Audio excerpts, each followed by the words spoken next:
Hello and welcome to another episode of Teens on the Road, the one and only podcast for full-time RVing teenagers.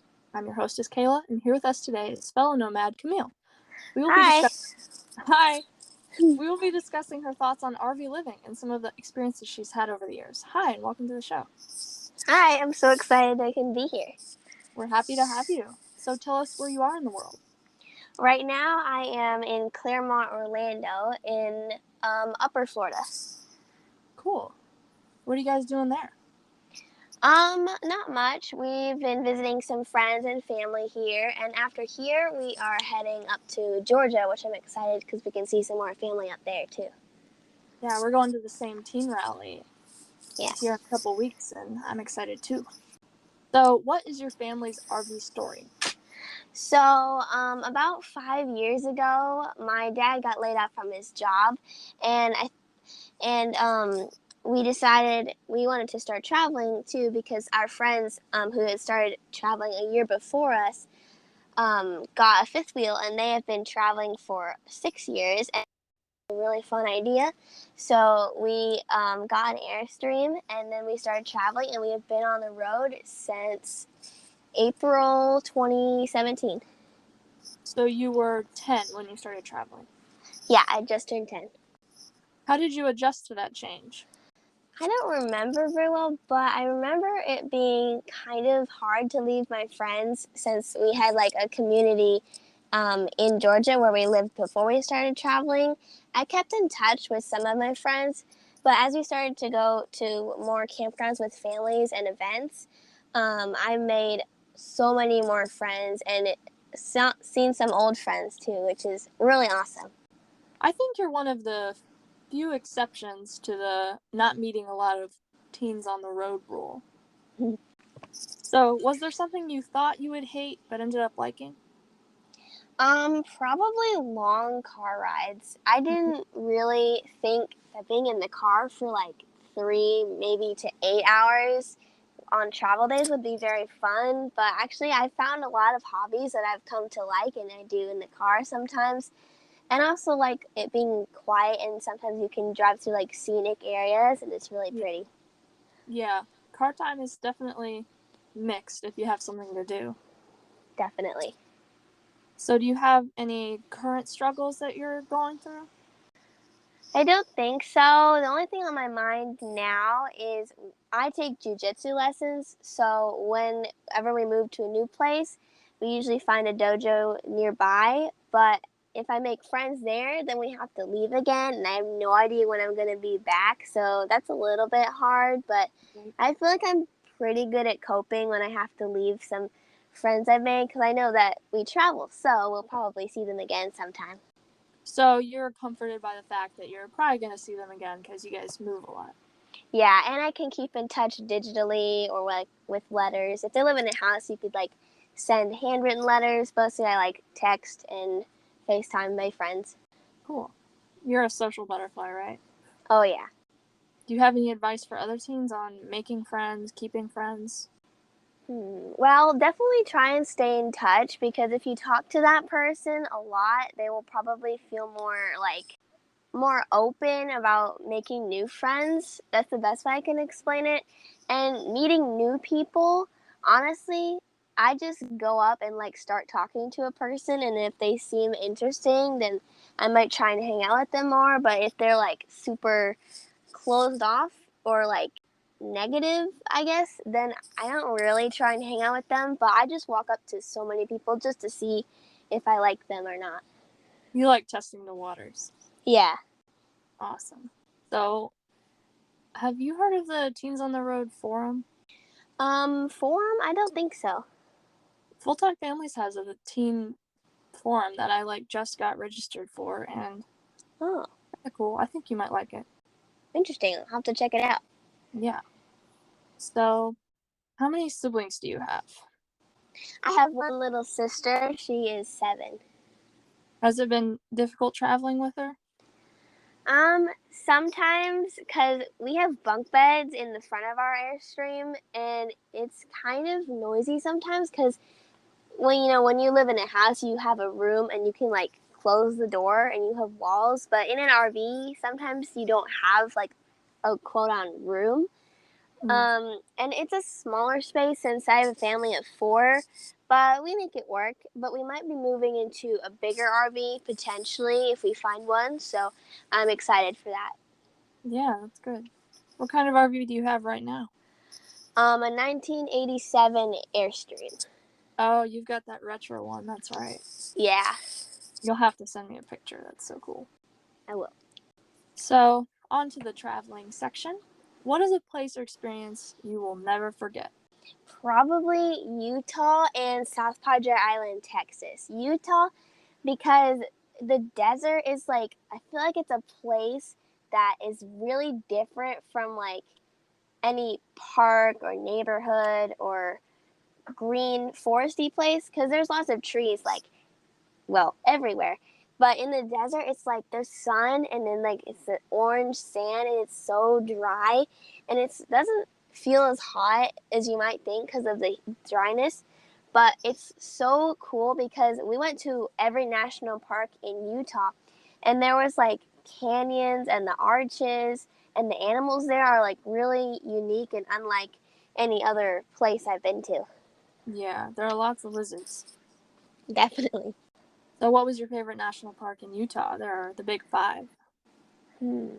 Probably Arches or Bryce. Because Arches has, well, the arches, I don't really know how they're made, but they were really, we went to the big one, like the most famous one that's on like every postcard and picture. Right. And it was so cool because we got to hike there actually with my best friends, the ones that had been traveling before us when we lived in Atlanta.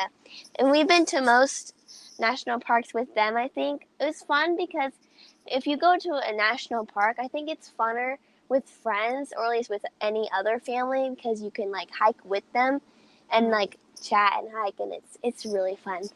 Yeah, we did that for Glacier National Park. We had a couple of friends from the Yellowstone hangout that we were at. And so it was cool to like caravan with them up to like almost Canada.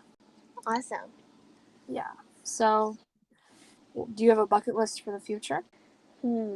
Well, if I go back to Texas this winter, I want to try surfing every single day for a month and going to all the restaurants within 2 miles of the campground.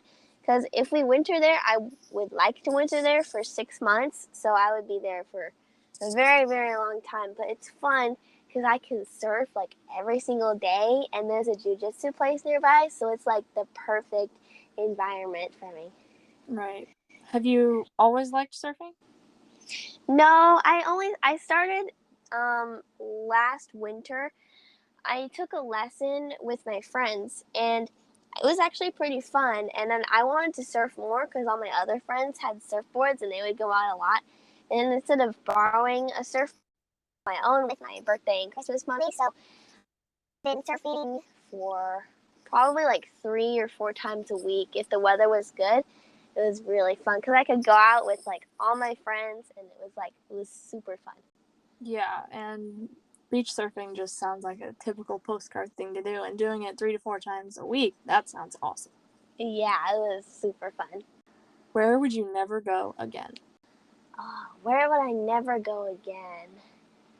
Well, campground wise or state wise? Either or? Okay, campground wise, I don't remember what the campground was called, but there was one campground I went to in Virginia, and it was a beautiful campground, but it smelled like chicken poop because there was so many farms in the area, and then the smell like was everywhere and it never went away. It was really unpleasant to go anywhere. Like even if you went to the pool, it didn't smell good. Gross. I probably wouldn't go there again. Date-wise? Maybe Oklahoma. I feel like, I mean, I haven't been everywhere in Oklahoma, but what I remember from being there, it was kind of a boring state. I was born in Oklahoma, and I can 100% relate. Oklahoma City is pretty boring. It's come up in the past 10 years, but it's boring. There's not much special about it, and Yeah, I can't remember anything that like stuck out to me from Oklahoma. Yeah, the only thing that sticks out to me is that it's flat and dry and it's hot. And the grass is Yeah. only green in the spring because in the summer it dies because it's so hot, and in the winter it dies because it's icy. Oh. There's never spring's the only okay season in Oklahoma. No hate to Oklahoma, I was born there, but you know, not my choice of living, and I guess not yours either. No, not really. So, would you travel the rest of your life? Is that something that you would like to do? Yes, definitely. I would like, as I get older and like become more independent, I want to backpack or at least just travel around the world and visit like really famous places. And I have an idea of going to every country. That sounds like a lot of work, but also it sounds really exhilarating because you get to visit so many new places and meet new people and different languages, and the food is like so unique to the area. I've only been to 3 other countries: Canada, Mexico, and Ireland. But every time I've been there, it's just like it throws me off my feet. It's just so interesting, and the food and the people, it's really different from the US. I really enjoy it. Yeah. I've learned that in the past couple years too. It's like one can have prejudice about different countries and like what goes on and what it looks like, and like, but once you go there or once you study a country, you realize how unique and how beautiful the place is. Yeah, it's like very different when you're like in the experience yourself versus looking at it from the outside. Yeah. Like Scotland. I just thought Scotland was like, maybe hills and kilts and bagpipes. But Yeah. like last year, I looked a little bit at Scotland and studied it in my part of my language arts geography course, and it was really beautiful. And I wrote papers about the geography and stuff. And now Scotland is like one of my top places that I want to go. Awesome. I was pretty close to Scotland when we went to Ireland. We were going to possibly go, but I don't think we had enough time. But my favorite place in Ireland was probably the cliffs of Moher and the castles, because we went on a hike on the cliffs and you could see like wild puffins, and they're so adorable, and there were so many of them. It was so cool because they would just fly overhead of you, and then you could like look up and they'd be there, and then you had a great view of the ocean, and it was so green. It was beautiful. Yeah, that sounds nice. Baby puffins? I don't know if they were babies, but they're definitely they're a lot smaller than I expected. Pictures make them look a lot bigger, but they're pretty much the size of your hand. Really? Yeah, I was very surprised. I thought they were like penguin size. That's really small. No, they're maybe the size of penguin's head, maybe. Wow. Okay. Thank you for that eye opening. So, you've been to Ireland, right? Yep. When did you go? I think I went June or July 2018. Or maybe it was 2019. Yeah, it was 2019. So, it was after you guys started traveling. Yeah. What were some of the things that you did in Ireland? Because I'm fascinated about Ireland now. Well, we stayed in a lot of Airbnbs, and I liked that because all the owners had a really thick Irish accent. So when they would talk, it would sound like I had to work to figure out what they were saying, and I kind of liked that. But as we stayed longer and longer, I started to it kind of just started to sink in, and I could, I guess, understand it a bit better because it's different than like, an American accent. Right. Or, yeah. Um, the castles there were definitely like really amazing. Like they really stuck out to me because they were like real castles from, I don't know, maybe the 1700s, something Mm. like that. But there was one castle where they turned it into a hotel, and you could have like a real tea party there, and they had the food. The food was so good, and it was so cool because it looked like a real castle, kind of from like a old movie, or Mm. maybe something like in England, like Queen Elizabeth's castle. But the food and like the furnishing and the walls and the paintings and the people there, it was so fancy. I felt like I was in a movie. That's cool. Not like Disney World Castle, but like real castle. Yeah. Did you see any tapestries there? I think so. I don't know if I saw any like actual tapestries, but there are definitely like old looking paintings of like past rulers that were real. I think they were the original picture or a very detailed replica of it because it looked like a person like dated back a really, really long time ago. They were wearing the clothes and they had like the same stoic expression on their face. Yeah. Yeah, that seems like a really cool experience. It was really amazing. I would like to go back there sometime during my life. Yeah. So, you say you want to travel the world and see all the countries. Do you have like a timeline plan for that, or are you that's just your wish? No, I think that's just my wish. I really want to I don't really care when, I just really want to go everywhere, preferably with my best friend or my family, but traveling to, I think, Asia first, because I know the food there and the way they like do things is really interesting to me. And I also want to like meet more people in different countries and get to know like I don't know, international people better. I don't know what the word is, but You like just that. want to meet a lot of different cool people from different backgrounds. Yeah. Yeah. Yeah, that sounds really cool. And that's one of the pluses about traveling is that you get to meet a lot of different kinds of people. And some of them have cool Irish accents. Yeah, definitely. So, what are some of the most interesting people you've met? I know that traveling allows for that. Hmm. Interesting people I've met. Well, I think park rangers at national parks are very interesting because they know so much about the environment and the animals there. It's really fun to like talk to them and ask what they like about their job or what kinds of animals they've run into or places they've been. It's very interesting to have a conversation with them. Mm. Yeah, we were in Chattanooga last week, and we went to the Chickamauga, Chattanooga military site, and the lady at the front desk, she was actually really nice. I haven't had a lot of experience with like nice, knowledgeable park rangers, so it was cool to meet one, and we talked a little bit about the park and some of the history behind it, and it was it was a good talk. Oh, that sounds fun. So you love arches, right? Yes.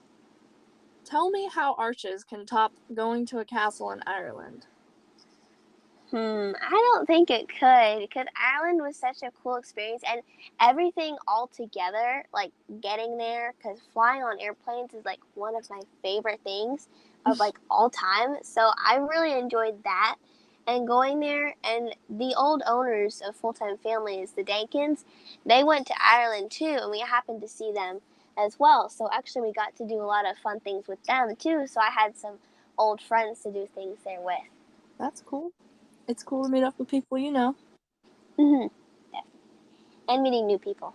and meeting new people, which you love doing. Yeah. Awesome. Well, I'm at the end of my questionnaire. So, do you have any closing thoughts or questions for me? No, but I would suggest like traveling and seeing, like take advantage of places that you're at because if you take pictures of them and then you're like, I don't really like this place, but then in like 3 or 4 years, you'll look back and you'll be like, wow, I remember that place. That place was so cool. I don't remember why I didn't like it. But it's really take advantage of where you are because you might not get to go there again or for a really long time. Yeah. Be grateful in the moment for where you are and what you're doing. Mm-hmm. Yeah. Thank you for joining us today, Camille. Thank you so much. I'm glad I could come on today. Yeah, it was fun. And I get to see you in a couple weeks at the teen rally, which I'm excited for. Yeah, me too. It's in 19 days. You have a countdown going? Yeah. I need one. I'm going to do that like in 5 minutes. All right. All Thanks right. for joining us. And thank you to all you nomads out there for listening. If you want to be on the podcast, say hi, or follow us on social media, check out our link below. And be sure to share Teens on the Road with your friends. Feel free to tag us on Instagram or Facebook.